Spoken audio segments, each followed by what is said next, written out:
La llegenda de Sant Jordi. A la vila de Montblanc hi va arribar un drac molt afamat.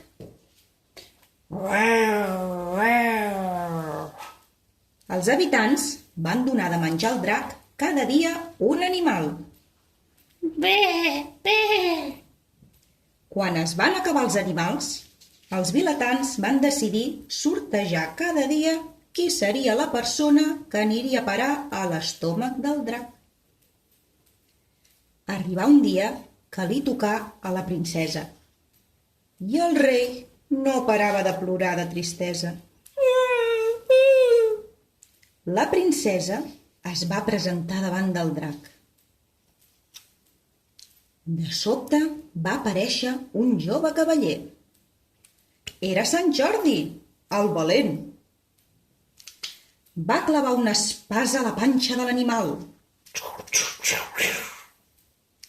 i de la sang del drac en va néixer un roser amb les roses més vermelles que la princesa havia vist mai.